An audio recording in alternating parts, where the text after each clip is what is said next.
Subscribe करें और bell दबाएं ताकि कोई खबर रह न जाए।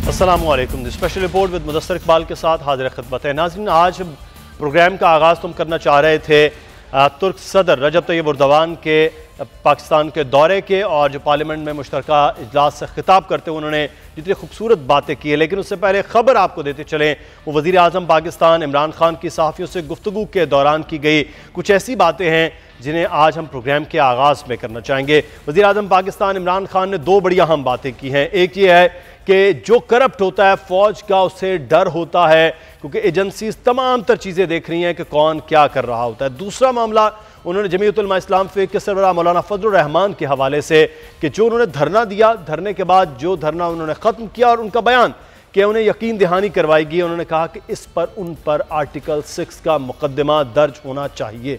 इमरान खान क्या कहना चाह रहे हैं, क्या करना चाह रहे हैं, हम बात करेंगे। हमारे साथ मौजूद हैं senior anchor person Mohammad Usama Ghazi sahab. Ghazi साहब, बहुत शुक्रिया आपके वक्त का। इमरान खान साहब एक बड़े इदारे के हवाले से इस किस्म की बात करके ये क्या बताना चाह रहे हैं कि फ़ौज का उनको डर होता है जो करप्ट होते हैं। फ़ौज का ये काम नहीं है कि किसी का करप्ट आदमी है उसके खिलाफ कार्रवाई करे, इसके पैरेलल एक इदारे हैं, पैरेलल एक निज़ाम है। तो वज़ीर आज़म को इस तरह की बात करने की ज़रूरत क्यों पेश आ रही है? इसलिए कि मौलाना फजलुर रहमान साहब कुछ अर्से से मुख्तलिफ औकात में मुसलसल ये बयान दे रहे हैं कि जी इस्तीफा हमें कहा गया था कि इमरान खान का आएगा, हमें गारंटी दी गई थी कि इस्तीफा आएगा, इसलिए हमने धरना खत्म किया।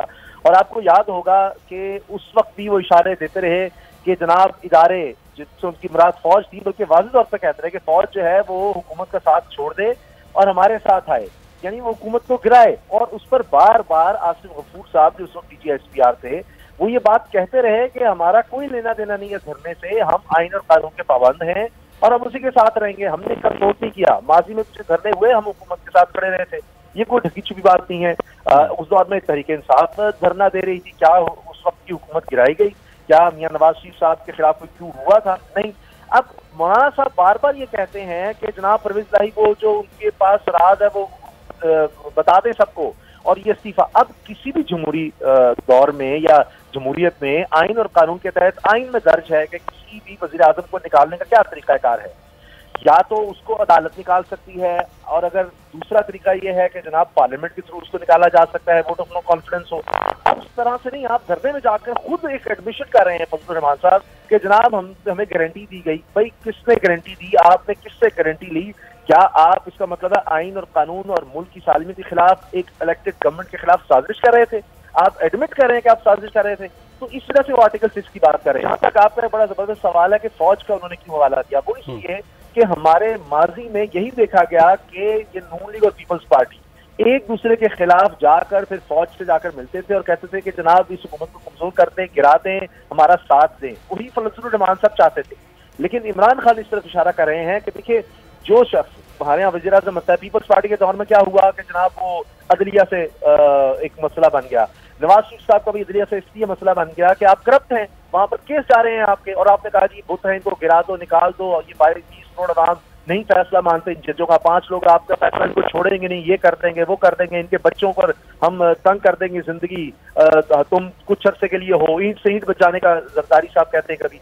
तो मसला ये है कि इदारे तब हरकत में आते हैं किसी के खिलाफ, किसी गवर्नमेंट या उस शख्स के खिलाफ, जब उसने कुछ गलत करना है। तो इमरान खान साहब का इशारा इस तरफ है कि या तो अदलिया में अगर मेरे खिलाफ कोई करप्शन है तो वो, या फौज अगर आप मुल्क की सालमियत के खिलाफ कुछ करेंगे तब वो कुछ होगी, कुछ डॉन लीक्स होगा तो तभी वो उनके खिलाफ होंगे।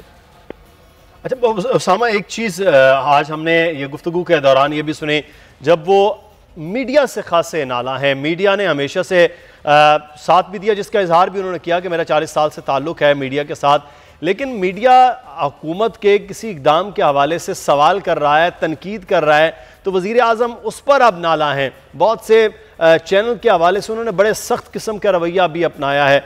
अब अगले आने वाले वक्त में भी कहा जा रहा है कि सोशल मीडिया पर भी पाबंदियाँ। तो इमरान खान तो सबसे ज़्यादा मीडिया की आज़ादी की बात कर रहे थे, अब वो मीडिया की तनकीद नहीं बर्दाश्त कर पा रहे। इसमें दो चीजें हैं। जैसे एक आपकी बात दुरुस्त है कि वो जब ये कहते हैं कि जी शाम को जो मर्जी लोग कहते रहें तो उससे फर्क नहीं पड़ता और इज्जत देने वाला अल्लाह है, उसमें असल में ये है कि मसलन बिलावल भुट्टो जरदारी साहब कह देते हैं कि जी वज़ीर आज़म एक छोटा आदमी है, ये एक छोटा आदमी है, ये नालायक है, ये सिलेक्टेड है। अब जाहिर है कि एक शख्स जो एक पहली दफा ये हुकूमत में आए हैं, इससे पहले तो कभी इनको अपोजिशन का इस तरह सामना रहा ही नहीं, वो तो खुद अपोजिशन करते रहे हमेशा। तो जब आप हुकूमत में आते हैं तो फिर आपको इस तरह की शदीद तनकीद, सहाफत है ही नाम अपोजिशन का, तो वो मुसलसल उन्होंने हुकूमत को ही टारगेट रखना है कि IMF से मुज़ाकरात, ये हो गया, मुल्क में महंगाई हो गई। तो उनको इमरान खान साहब को इस चीज़ की आदत नहीं है। फिर खास तौर पर एक बार उनका स्टार्टअप रहा है और वो सब उनका, उन्होंने क्रिकेट देखा, जब हारते थे तनकीद होती थी, लेकिन इस तरह मुसलसल नहीं होता था। मुसलसल रोजाना आप देखेंगे कि हुकूमत को, इमरान खान साहब को टारगेट किया जाएगा और फिर उनकी जाती जिंदगी के हवाले से भी बहुत सी बातें कभी ना कभी कुछ की जाती हैं।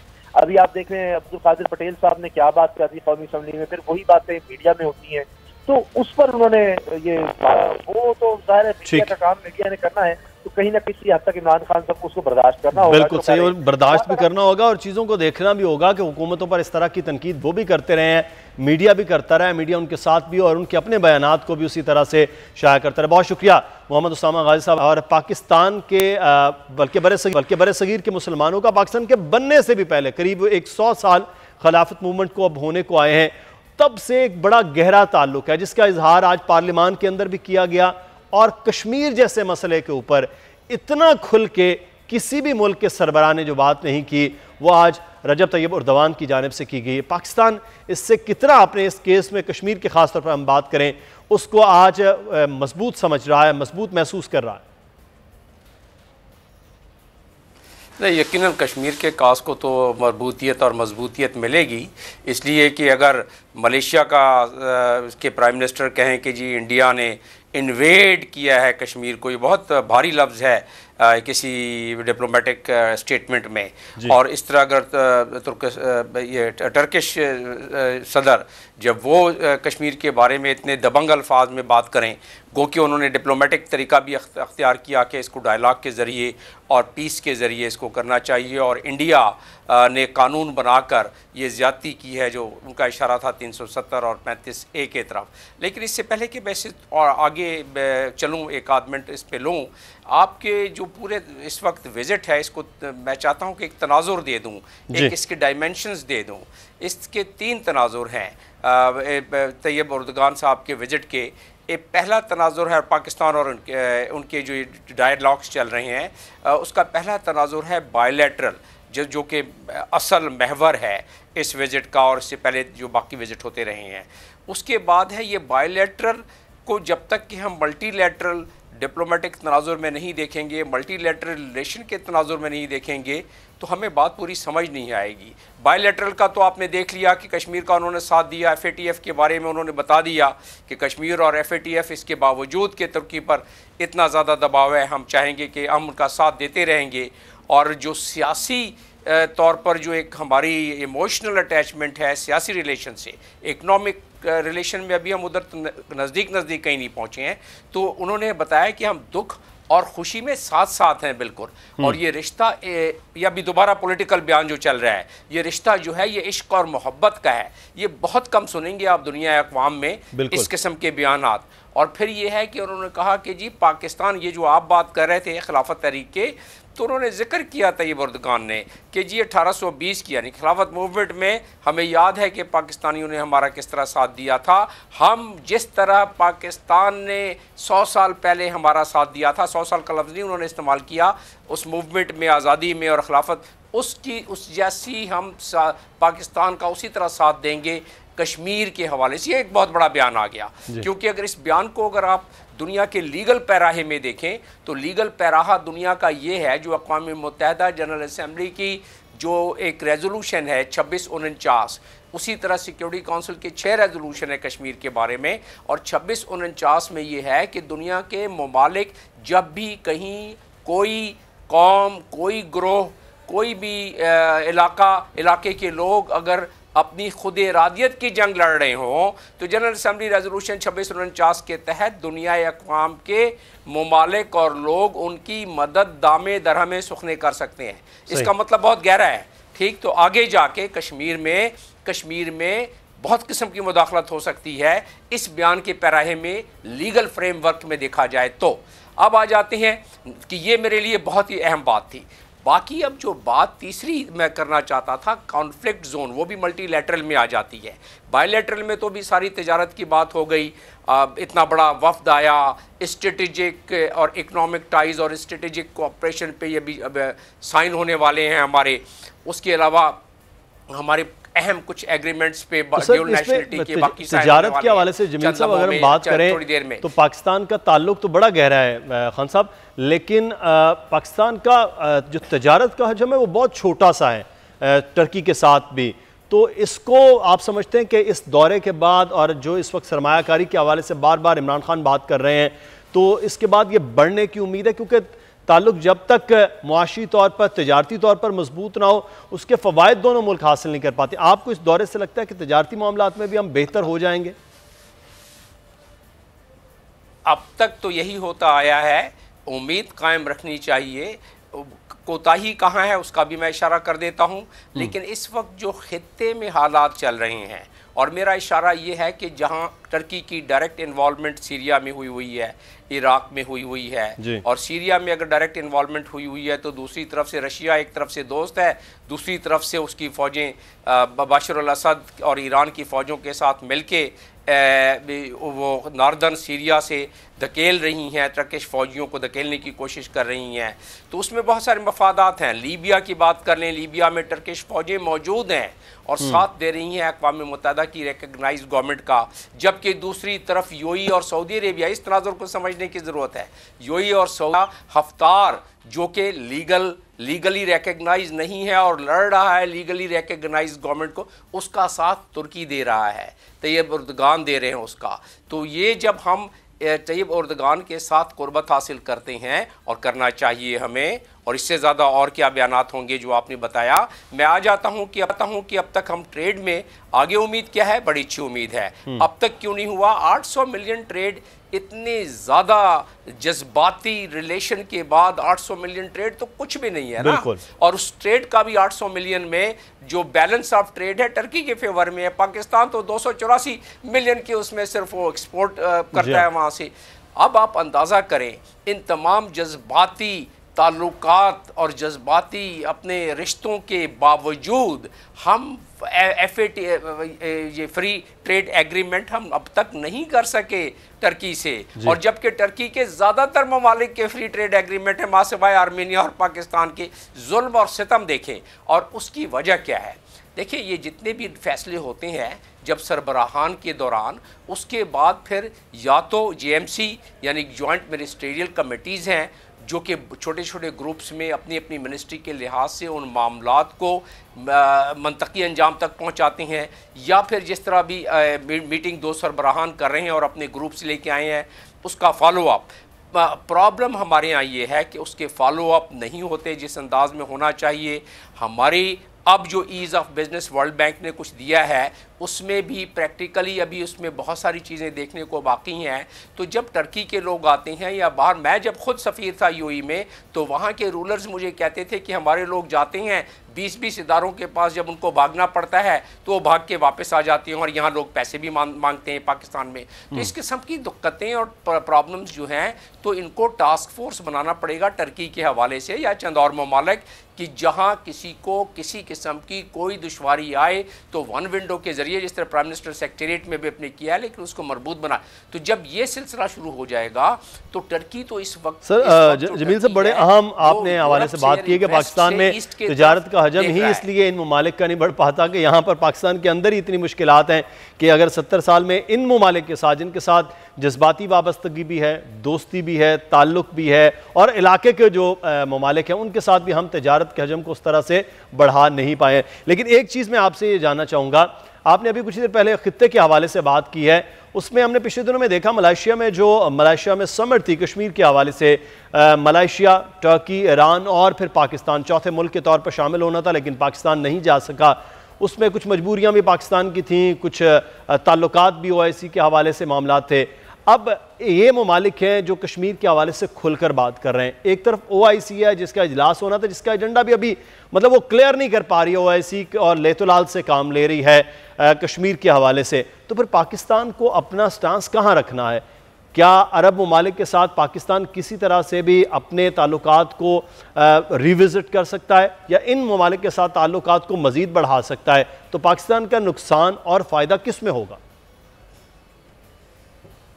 इसमें दो लफ्ज़ में बैलेंसिंग एक्ट करना पड़ेगा हमें। मुश्किल है इसको करना, कहना बहुत आसान है। आपने ख़ुद पूरा तनाजुर बयान कर दिया कि कुआलालंपुर समिट में प्राइम मिनिस्टर ने आखिरी लम्हात में, वो ख़ुद प्राइम मिनिस्टर का ब्रेन चाइल्ड था, ये हमारे प्राइम मिनिस्टर का, इमरान खान का, और दो दूसरे मलेशिया और टर्की के साथ मिलकर, तो जब उनका अपना ब्रेन चाइल्ड और आखिरी वक्त में कैंसिल कर दिया, उसके वजूहात यकीनन बड़े मजबूत थे कि हमारी जो हमेशा से मदद की है और बड़ी मुश्किल हालात में, चाहे वो जब हमने न्यूक्लियर एक्सप्लोजन किया उससे पहले, उसके बाद सऊदी अरब ने हमारी हमेशा मदद की। और तकरीबन इस वक्त हमारे सऊदी अरब में 40 लाख के करीब, सऊदी अरब और इसमें गल्फ़ कंट्रीज़ में 40 लाख के करीब हमारे से ज़्यादा बल्कि पाकिस्तानी वहाँ मौजूद है। उसके अलावा उनसे बहरहाल हमारे मजहबी रिलेशंस भी दूसरी। लेकिन मैं जो बात करना चाहता हूँ उससे मुख्तलिफ है कि जो काम हमने दोबारा प्राइम मिनिस्टर इमरान खान के जाने से पहले किया, अगर वही हम डिप्लोमेटिक इंगेजमेंट सऊदी अरब से करके ये बावर करवा देते कि आपके मफादात के ख़िलाफ़ जब prime minister Imran Khan summit में जाएंगे कुआलालंपुर, तो कोई ऐसी बात नहीं होगी। यही बात उन्होंने बाद में डिप्लोमेटिक चैनल से की, पहले इसको करना चाहिए था, उसमें थोड़ी सी लग़ज़िश रह गई। तो खैर बहरहाल उसके बाद कर लिया। अब सऊदी अरब को ये यकीन दिला दिया गया है हमारी तरफ से कि उम्मा को डिवाइड नहीं किया जा रहा, आपके मफाद के ख़िलाफ़ वर्जी नहीं होगी। एक और इससे बड़ा तनाजुर समझ लें, इंडिया, अमेरिका और सऊदी अरब के रिलेशंस को देखते हुए। देखिए, सऊदी अरब के पास लीडरशिप रही है OIC की हमेशा से, और OIC के ये 57 कंट्रीज़ जो हैं वो एक यकजा होके तकरीबन बासिवाए चंद जो तैयब उर्दगान और जैसे मलेशिया के हमारे प्राइम मिनिस्टर, उन जैसे लोगों के अलावा सारे के सारे यकजा होके एक ब्लॉक की हैसियत से फेवर करते हैं। जैसे अगर अमेरिका के जब सदर आता है सऊदी अरब में, तो वो 54 ममालिक के सरबराहान की सरबराही करके जो जॉइंट कम्युनिके, आप उसको सिर्फ पढ़ लें तो आपको अंदाज़ा हो जाएगा कि उसमें क्या क्या चीज़ें दी हुई हैं। और जॉइंट कम्युनिके में हमारे ही एक मुसलमान मुल्क जो कि ईरान है, उसको कह दिया गया उस वक्त 2017 की बात कर रहा हूँ, अगस्त 2017 की, जिसमें कि सारे मुसलमान ममालिक मौजूद थे, और ट्रंप की जॉइंट जो वहाँ स्टेटमेंट थी, जॉइंट कम्युनिके था, उसमें ईरान को दहशतगर्द मुल्क और सबसे बड़ा खित्ते का ख़तरा करार दिया गया। तो इस तनाजुर में पाकिस्तान को अभी ज़रा हम देखने की कोशिश करें तो पाकिस्तान को एक जिस तरह कहा जाए it's walking on a very tight रोप, तो उस सिलसिले में अभी तैयब उर्दगान आए हैं, बहुत अच्छा जस्चर चल रहा है, सारी चीज़ें चल रही हैं। इसको बैलेंस करने के लिए इमीडिएटली हमें गल्फ कंट्री से इंगेज करना पड़ेगा। सर मुझे ब्रेक की जानिब बढ़ना है। एक और बड़ा टॉपिक अहम है जो इन दो सरबराहान के दरमियान बहुत ज़्यादा बात हो रही है आलमी फोरम पर, वो इस्लामोफोबिया के हवाले से। आप समझते हैं कि दोनों जिस तरह से ये बात कर रहे हैं, इस्लामोफोबिया के हवाले से एक अच्छा स्टैंस मुसलमानों का दुनिया के सामने आएगा? हाँ, अगर सऊदी अरब उसमें शामिल हो जाए। जी हाँ, बात करेंगे इस पर। सही नहीं, मैं आपसे जवाब सर ब्रेक से पहले जाना चाह रहा हूँ। आप उसे अच्छा ठीक, मैंने कहा शायद आप ब्रेक पे जा रहे हैं। जी हाँ, देखें, ये जो भी इनिशिएटिव आप लेंगे, अरब माइंड को समझने की इसमें ज़रूरत है, अरब सेंसिटिविटी को समझने की ज़रूरत है। मेरी तैनाती सऊदी अरब में भी रही है, मैं सफ़ीर UAE में भी रहा हूँ, ओमान में मैं अक़वाम मुत्तहिदा की मैंने नुमाइंदगी की है, यमन में की है। तो इस चीज़ को समझने में आसानी मुझ जैसे लोगों को होनी चाहिए कि उनकी सेंसिटिविटी क्या है। वो अगर किसी चीज़ में अपने आप को लीडर मनवाते हैं या अपने आप को लीडर मानते हैं, तो वो चाहते हैं कि जो इस किस्म के इनिशिएटिव्स हों उनके आशीर्वाद के साथ हों। ठीक है, ये क्योंकि जो तुर्की के सदर हैं तैयब उर्दगान, बड़े कदावर मुस्लिम ममालिक के सरबराहों में से सबसे बड़े इस वक्त कदावर सरबराह हैं। इसी तरह मलेशिया के हैं। वो नहीं चाहेंगे कि इसके, लेकिन उनकी मईशत को देखें। जब उर्दगान आए तो उस वक्त बेरोज़गारी 22% थी और अब 2% है।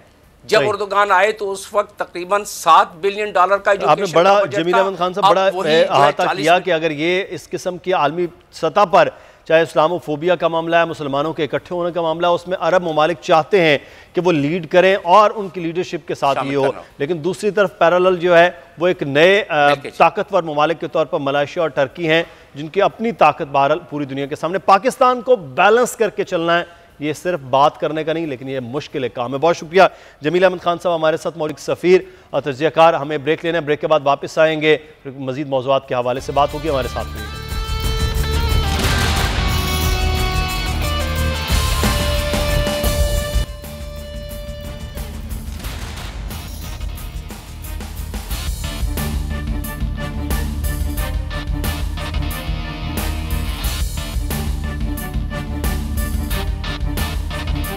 ब्रेक के बाद आपको खुश आमदीद कहते हैं। एक इदारे के हवाले से पिछले दिनों में बड़ी खबरें गर्म रही हैं कि पाकिस्तान इंटरनेशनल एयरलाइन एक जानिब वो defaulter list Karachi stock exchange से निकल आई है, वो मुनाफे में जा रही है, दूसरी जानिब उसका केस सुप्रीम कोर्ट में चल रहा है कि खिलाफ ज़ाब्ता एक तकर्री हुई है उसके CEO के हवाले से, उनको हटाया जाना चाहिए। PIA के हवाले से मुस्बत खबरें, मनफी खबरें, मामला क्या है, हम बात करेंगे। तर्जुमान पाकिस्तान इंटरनेशनल एयरलाइन अब्दुल्ला खान इस वक्त हमारे साथ मौजूद हैं। अब्दुल्ला खान, बहुत शुक्रिया आपके वक्त का। आप ये बताइएगा कि एयरफोर्स के अफसर की तकर्री का मामला सुप्रीम कोर्ट में इस वक्त ज़ेर बहस है। कहा जा रहा है कि खिलाफ ज़ाब्ता उनकी तकर्री हुई है, ये क्या मामला है? टू द शो अभी वो खिलाफ ज़ाब्ता हुई नहीं है, अभी उसका case supreme court of Pakistan में चल रहा है। अच्छा। वो उसके मेरिट्स के ऊपर देख रहे हैं कि क्या वो appointment as per the rules of business and rules of the government वो आती है उसके ऊपर कि नहीं आती है, और PI उसको रेगुलरली उस केस को कंटेस्ट कर रहे हैं। एज फार एज ये कि PI का क्या, इट इज़ वेरी अनफॉर्चुनेट। अब सुप्रीम कोर्ट के अंदर केस है, इसके ऊपर ज़्यादा इस पर हम बहस नहीं करेंगे या इस पर हम ज़्यादा बात नहीं करेंगे, लेकिन it is very unfortunate for the organisation because हम लोगों को सबसे बड़ा जो एक चैलेंज दरपेश आ रहा है वो ये आ रहा है कि consistency of management, consistency of vision. Last 10-11 साल के अंदर कोई इतनी मैनेजमेंट हमारी तब्दील हुई है और हर इंतज़ामिया आके नए सिरे के साथ काम शुरू करती है। तो जब भी इंतज़ामिया चेंज होती है वो एक साल पीछे कंपनी धकेल दी जाती है बनस्बत ये कि जहाँ से पिछली ने छोड़ा वो वहीं से शुरू कर सके। विजन बहुत इंपॉर्टेंट होता है, सेंस ऑफ डायरेक्शन बहुत इंपॉर्टेंट होता है, डिसिप्लिन बहुत इंपॉर्टेंट होता है, गेम प्लान बहुत ज़्यादा इंपॉर्टेंट होता है। ये तमाम चीज़ें जब बनती हैं, जब इनके रिजल्ट्स आना शुरू होते हैं। मैनेजमेंट की तब्दीली अब कर रहे हैं, ये मैनेजमेंट की तब्दीली क्या मतलब? कितने CEO पिछले 10 सालों में 2-4 लोग होंगे, इतना तो विजन होता है वहाँ पर। कितने CEO आए, कितने CEO गए?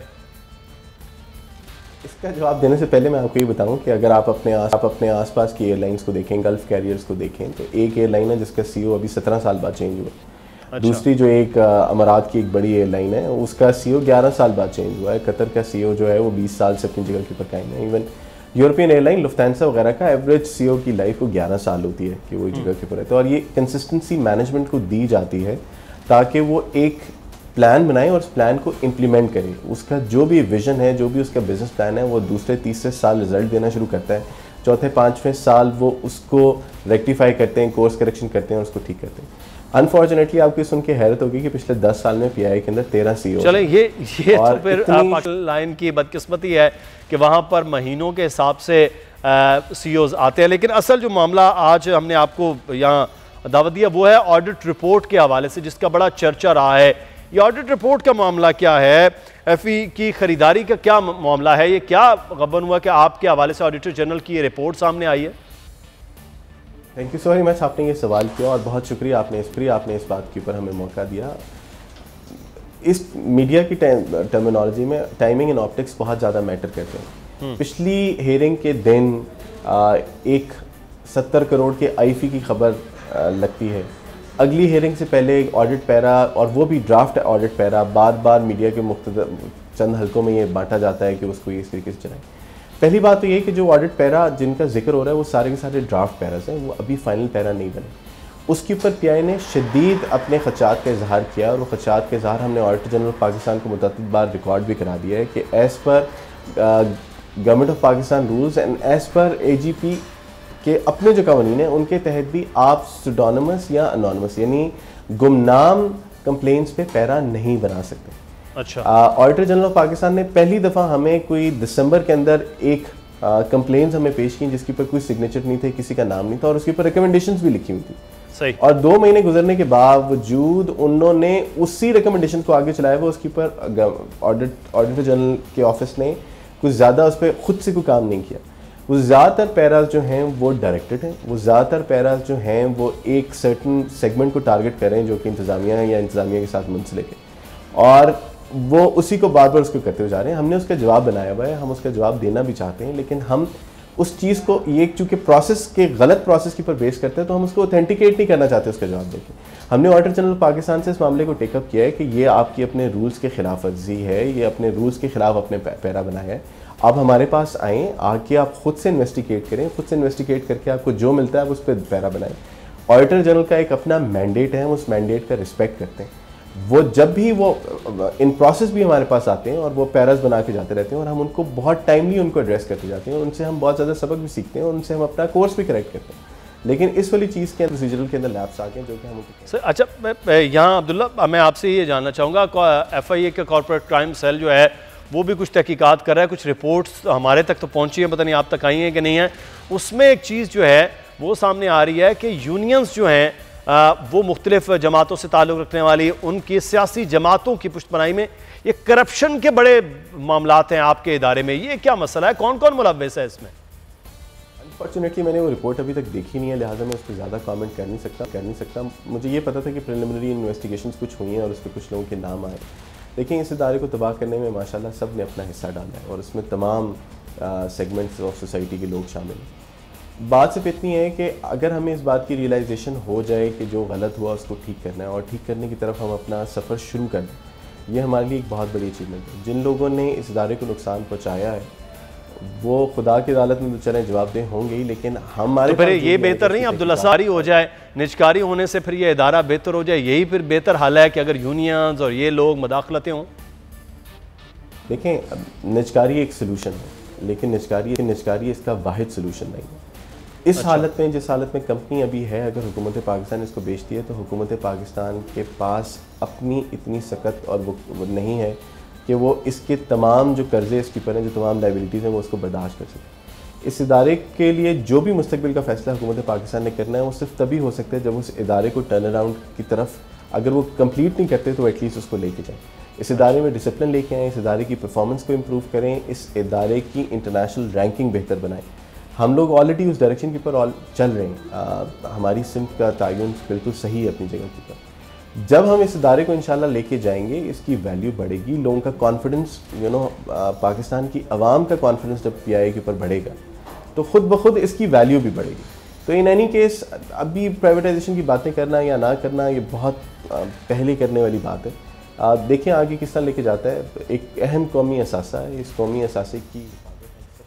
अच्छा, लेकिन आप तर्जुमान तारीफ़ बहरहाल अपने इदारे की करेंगे, कॉन्फिडेंस की बात कर रहे हैं कि आवाम का कॉन्फिडेंस इस पे आए, समत के तयन की बात करें, लेकिन अब्दुल्ला खान साहब आपके PIA में सफ़र करते हुए लोग 100 बार सोच रहे होते हैं, बैनुल-अक़वामी लोगों को तो चले हम बात करेंगे, इंटरनेशनल पैसेंजर पाकिस्तानी भी ये सोच रहे होते हैं कि इस पर सफ़र किया जाए ना किया जाए। पूरी एक कैंपेन है कि जी PIA के तैयारे टाइम पर नहीं होते, उनके जहाज़ अच्छे नहीं होते। इस वक्त आपका फ़्लीट कितना है, कितना फ्लीट है, इसमें कितने जहाज़ हैं, कितने आ रहे हैं, कितने जहाज़ जा रहे हैं, ये तो थोड़ा सा बताएं। देखिए, हमारा बहुत सारी जगहों के ऊपर बहुत ज़्यादा मजाक उड़ाया जाता था PIA के नाम को, perhaps it let, perhaps it may arrive कह के। लेकिन अभी मैं आपको विद फुल कन्विक्शन बात बता रहा हूँ कि PIA का reliability and punctuality is above 90%। हमारा जितना फ्लीट है वो सारे के सारा इस टाइम पे ऑपरेशनल है, इन दी एयर है। कोई हमारा एक जहाज़ भी ऐसा नहीं है जो कि अनस्केड्यूल्ड मेंटेनेंस या निगलेक्ट की वजह से ज़मीन के ऊपर हो। इन तमाम चीज़ों के ऊपर एक बेसिकली हुआ ये कि हमने डिसिप्लिन लेके आए हैं ऑर्गेनाइजेशन के अंदर, इंतज़ामिया ने इसके ऊपर बहुत ज़्यादा काम किया है। डिसिप्लिन लाने से, डायरेक्शन देने से, प्रायोरिटी सेट करने से, रिस्पॉन्सिबिलिटी असाइन करने के बाद ऑटोमेटिकली चीज़ें खुद ब खुद सही चलनी शुरू हो गई। यही वजह है कि हमने पिछले साल के मुकाबले में 1.25 लाख से ज़्यादा पैसेंजर उठाया है। यही वजह है कि हमारे रेवेन्यूज़ में इजाफा हुआ, यही वजह है कि हमारा सीट फैक्टर बढ़ा है। तो तमाम परफॉर्मेंस के इंडिकेटर जो कि किसी भी एयरलाइन को देखने के लिए यूज़ किए जाते हैं, उन तमाम के अंदर आपको पॉजिटिव ग्रोथ है। और ये सिर्फ इसी वजह से है कि PIA की रिलायबिलिटी बेहतर हो गई है, PIA का प्रोडक्ट बहुत ज़्यादा इंप्रूव हो गया है। अच्छा, ये आपने बताया कि आपका फ्लीट कितना है, लेकिन आपके इदारे के अंदर ही, जैसे मैंने पहले अर्ज़ किया कि FIA का कॉर्पोरेट क्राइम सेल वो तहकीकात कर रहा है, और करीब मेरे पास जो फिगर्स हैं वो 49 इंक्वायरीज हैं। ये मतलब छोटा फिगर नहीं है। 49 इंक्वायरी सिर्फ और सिर्फ ये FIA कर रही है आपके। ये किन के ख़िलाफ़ हो रही हैं, कौन लोग हैं, ये किस तरह की ये चीज़ें हैं जो सारी की सारी तहकीकात के ज़ुमरे में हो रही हैं? देखें, जिस तरह अभी थोड़ी देर पहले बात हुई थी कि हमारा PI का मसला तकनीकी से ज़्यादा इंतज़ामी है। अच्छा, जब आपने डिसिप्लिन नहीं था या जब आप चीज़ों को प्रायोरिटाइज नहीं कर रहे थे तो ये सारी चीज़ें पुश बैक होती जा रही थी। 2017 का ऑडिट नहीं हुआ था, 2018 का ऑडिट नहीं हुआ था, जिसके ऊपर सुप्रीम कोर्ट जिस पे SCCP ने हमें डिफ़ॉल्ट नोटिस सर्व किया हुआ था। इसी साल के अंदर हमने 2017 का ऑडिट कराया, इसी साल के अंदर हमने 2018 का ऑडिट कराया। मैं आपको बताता हूँ कि साल में नॉर्मली ऑर्गेनाइजेशंस एक ऑडिट कराती हैं। हमने पिछले साल में 2 ऑडिट करवाए। सितंबर में हमने 17 के अकाउंट्स क्लोज किए, दिसंबर के अंदर हमने 18 के अकाउंट्स क्लोज किए, और अभी 20 के जनवरी के अंदर हमने अपने 19 के अकाउंट्स फाइनलाइज करके ऑडिट को दे दिए कि वो क्लियर कर सकें। चूँकि उनकी AGMs हो गई हैं और उनके जो अकाउंट्स पब्लिश हो गए हैं, तो इस वजह से अब डिफ़ॉल्ट नोटिस SCCP को विड्रॉ करना पड़ा। चलें, अब ये देखने के खिलाफ इंक्वायरीज हैं, उनके खिलाफ अब क्या कार्रवाई होती है। और जो इदारे के हवाले से एक अच्छी खबर थी कि वो डिफ़ॉल्ट लिस्ट से निकल आया है कराची स्टॉक एक्सचेंज में। यकीनी तौर पर इस इदारे को बेहतर होना चाहिए, प्राइवेटाइज होना कोई हल नहीं है, क्योंकि ये कौमी इदारा है और चंद इदारे हैं ऐसे, चाहे वो पाकिस्तान रेलवे है या वो पाकिस्तान इंटरनेशनल एयरलाइन है, वो पाकिस्तान की पहचान है, और इसी पहचान को बरकरार रहना और इन इदारों को अपने अंदर से एबिलिटी पैदा करके बेहतर होना ज़रूरी है। बहुत शुक्रिया अब्दुल्ला खान साहब हमारे साथ मौजूद थे, तर्जुमान पाकिस्तान इंटरनेशनल एयरलाइन। हमें यहाँ पर एक ब्रेक लेना, ब्रेक के बाद वापस आएंगे और फिर बात करेंगे पाकिस्तान के लिए आज बड़ी अच्छी खबरें ये हैं कि जैसे तुर्क सदर रजब तैयब एर्दोगान आए, वैसे ही पाकिस्तान में कबड्डी का वर्ल्ड कप हो रहा है, पूरी दुनिया से टीम्स आ रही हैं। ये है वो खूबसूरत पाकिस्तान। ब्रेक के बाद इस पर बात करेंगे।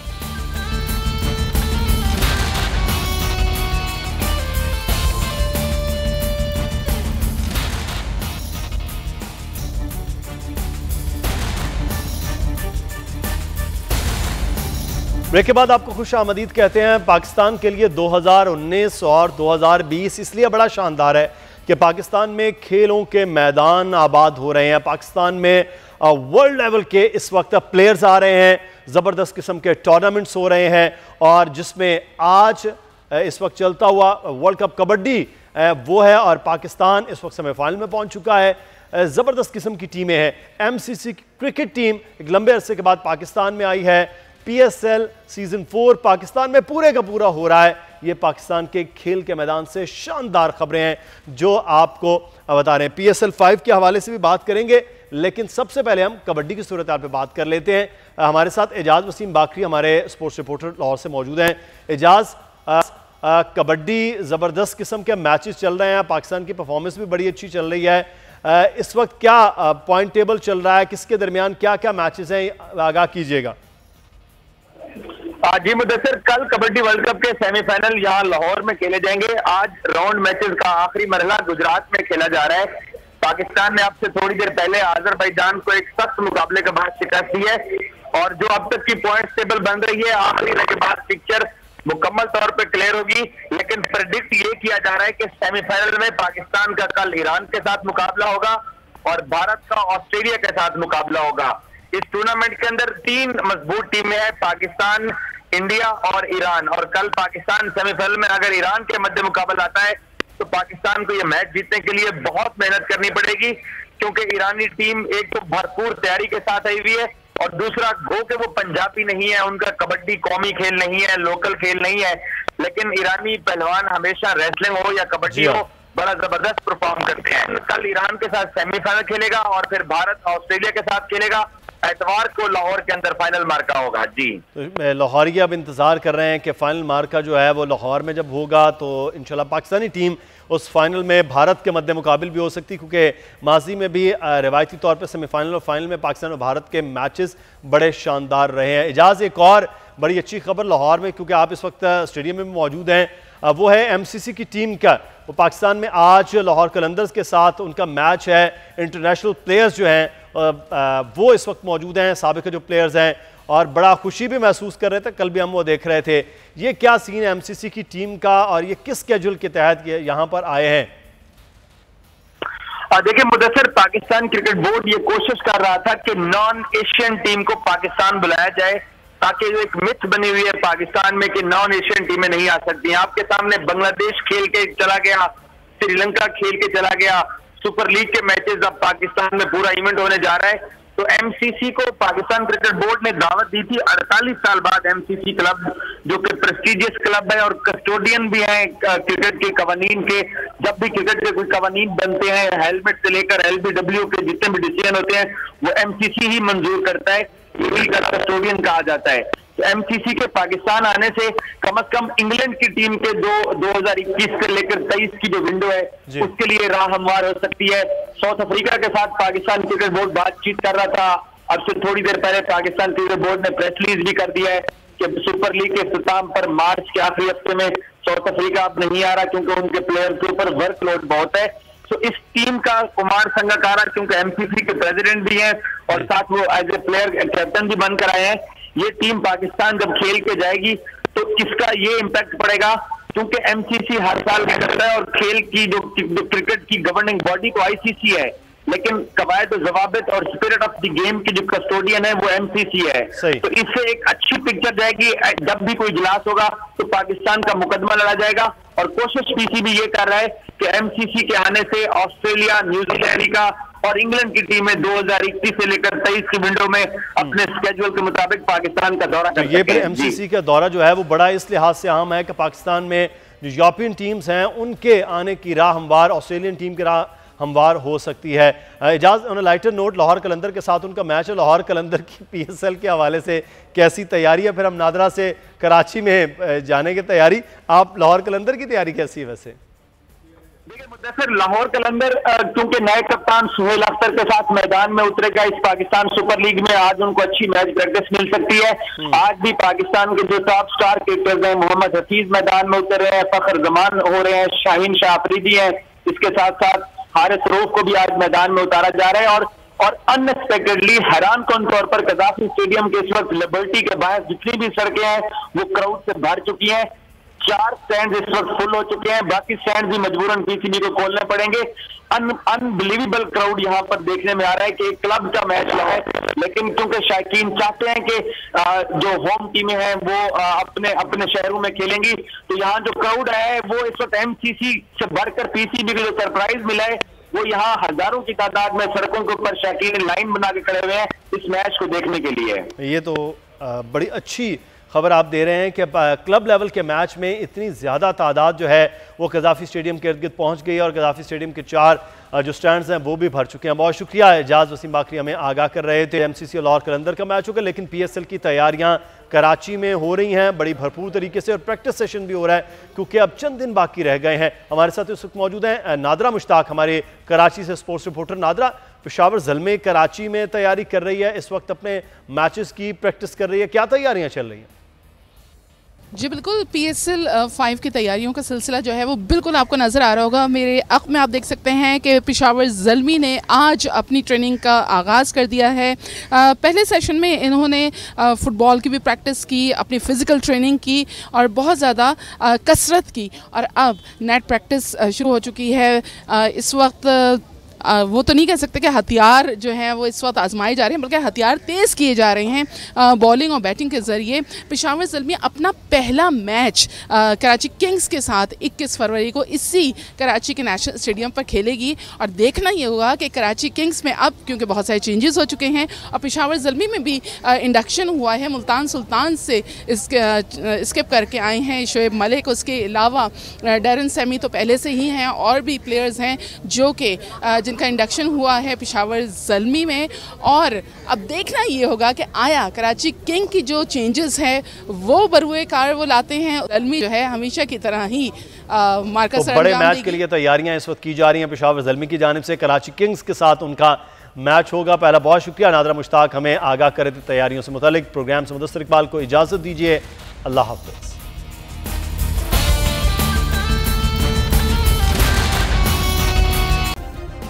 सब्सक्राइब करें और बेल दबाएं ताकि कोई खबर रह न जाए।